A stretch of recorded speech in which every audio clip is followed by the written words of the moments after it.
Welcome back students. और आज हम फिर आप लोगों के लिए लेकर आए हैं एक और नया अध्याय, जो कि है हमारा अध्याय 8 राष्ट्रीय संग्रहालय। तो क्या है ये चैप्टर? सबसे पहले हम क्या देख लेते हैं, इसके जो शब्दार्थ हैं। आज हम सबसे पहले इसके शब्दार्थ देखेंगे, ताकि मैं आपको जब अंदर अध्याय पढ़ाऊंगी तो ये जो इसके शब्द हैं ये बार बार रिपीट होंगे, तो आपको बार बार ये ना सोचना पड़े कि इनका अर्थ क्या होगा। तो सबसे पहले हम देखेंगे संग्रहालय। तो संग्रहालय जहाँ पुरानी तथा अनोखी वस्तुएं संग्रह करके रखी जाती हैं उसको क्या कहते हैं? संग्रहालय, जो कि हमारा अध्याय का नाम ही है।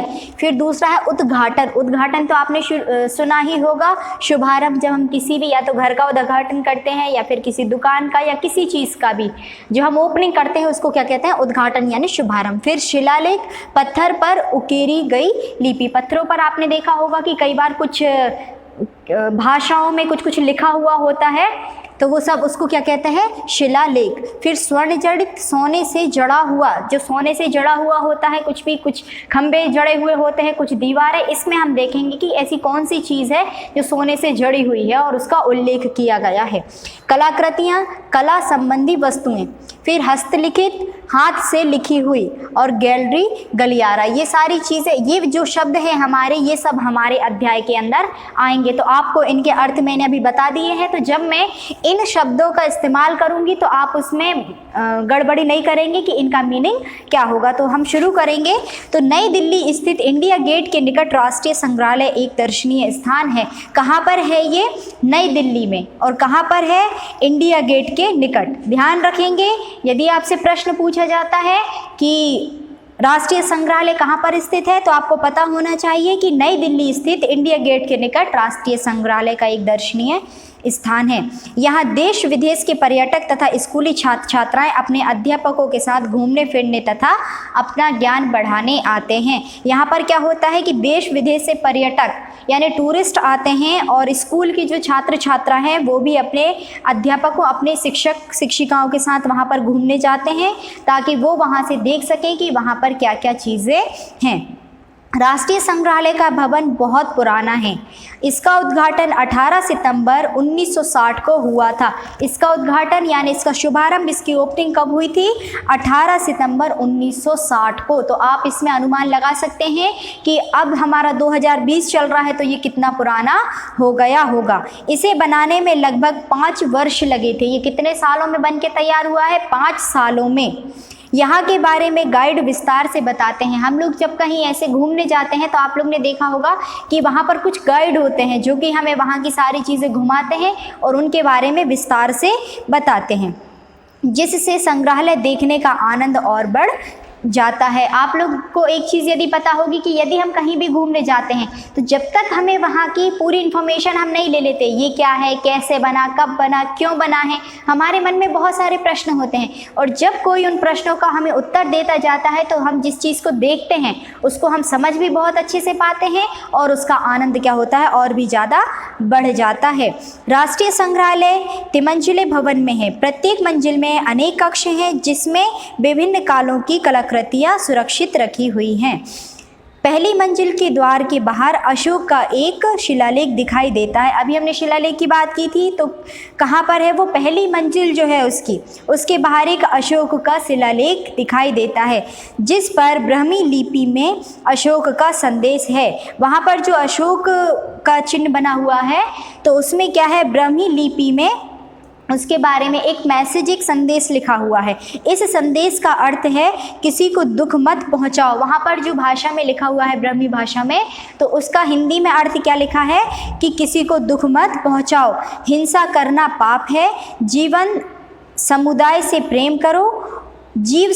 प्रेम करो और सभी धर्मों का सम्मान करो। ऐसे 4 जो बातें हैं वहाँ पर लिखी हुई हैं।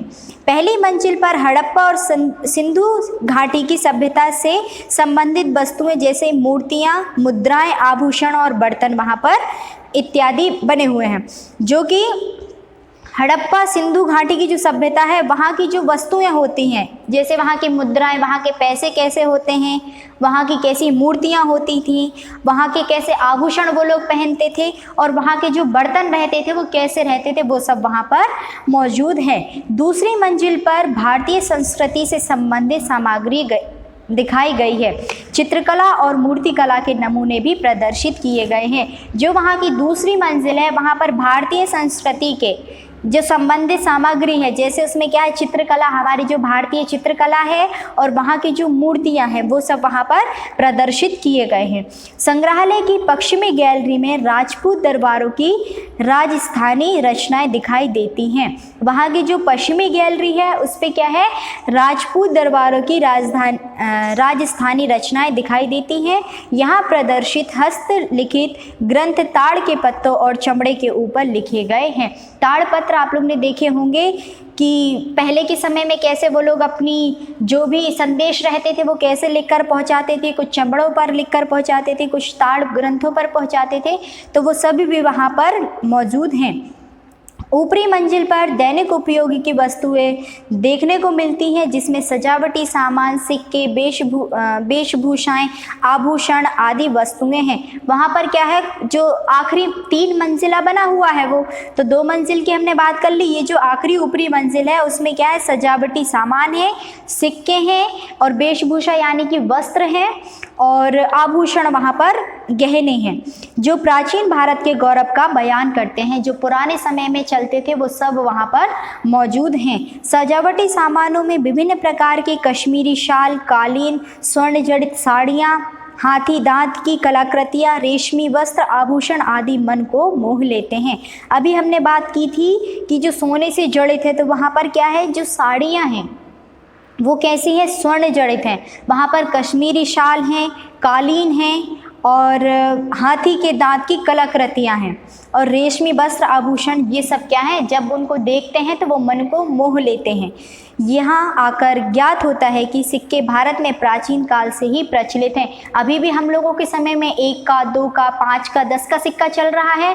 पिछले समय में भी वहाँ पर, मतलब पिछले समय से ये जो सिक्के हैं वो चले आ रहे हैं। तो वो कह रहे हैं कि ये जो सिक्के हैं ये हमारी प्राचीन काल से प्रचलित हैं। ईसा पूर्व 6ठी शताब्दी से ईसा की 18वीं शताब्दी तक के सिक्के भारत के प्राचीन इतिहास को प्रदर्शित करते हैं। वहाँ पर जो सिक्के हैं वो क्या है, ईसा 6ठी ईस्वी से लेकर 18वीं ईस्वी तक के सारे सिक्के वहाँ पर मौजूद हैं और वो क्या करते हैं, हमारे भारत की प्राचीनता को प्रदर्शित करते हैं।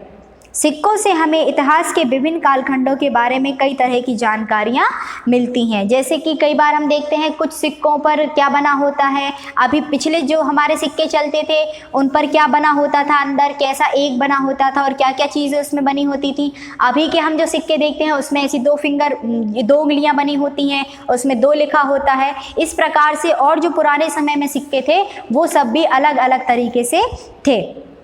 राष्ट्रीय संग्रहालय में एक और गैलरी दिखाई देती है जहां प्राचीन अस्त्र शस्त्र को दर्शाया गया है। इसमें हिंदुओं और मुगलों के अस्त्र शस्त्र के नमूने रखे गए हैं। यहाँ टीपू सुल्तान की स्वर्ण जड़ित तलवार भी देखने को मिलती है। वहाँ पर जो एक और गैलरी है उसमें अस्त्र शस्त्र यानी कि आपके तलवार, बंदूक और जो भी उस समय में इस्तेमाल होते थे वो सारे जो शस्त्र हैं वो वहाँ पर दिखाए गए हैं। और जब हिंदू और मुगलों के समय में जब लड़ाइयाँ चलती थी तो वो लोग कैसे शस्त्रों का इस्तेमाल करते थे वो सब भी वहाँ पर मौजूद हैं। और एक उन्होंने किसका बताया, यहाँ पर टीपू सुल्तान जो हैं उनकी स्वर्ण जड़ित तलवार भी वहाँ पर, टीपू सुल्तान के पास जो तलवार थी वो कैसी थी, सोने से जड़ी हुई थी, तो वो भी वहाँ पर देखने को मिलती है। राष्ट्रीय संग्रहालय भारत के अतीत को जानने का श्रेष्ठ स्थान है। यहाँ आकर भारत के इतिहास के बारे में बहुत सी जानकारियाँ मिलती हैं। वहाँ पर भारत की ऐसी बहुत सारी चीज़ें हैं जिनसे हम पुराने समय के बारे में आसानी से पता कर सकते हैं। तो यहाँ पर मैंने आपको बता दिए थे इनके शब्दार्थ। और यहाँ पर ये जो हमारा राष्ट्रीय संग्रहालय है, मैंने बीच में सबका अर्थ भी बताया है आपको कि कहाँ पर कैसी क्या चीज़ें हैं, क्या क्या हैं और ये कहाँ पर स्थित है, ठीक है। और फिर इसके उसमें आपको कुछ प्रश्न है, जैसे राष्ट्रीय संग्रहालय क्या है, ये आपको बताना है कि राष्ट्रीय संग्रहालय है क्या और राष्ट्रीय संग्रहालय कहाँ पर स्थित है। मैंने आपसे कहा था कि मैं आपको बता रही हूँ कि कहाँ पर स्थित है, आपको ध्यान में रखना है। तो आपको ये दोनों प्रश्नों के उत्तर स्वयं करने हैं। फिर मिलेंगे हम नेक्स्ट वीडियो में किसी नए टॉपिक के साथ। Thank you.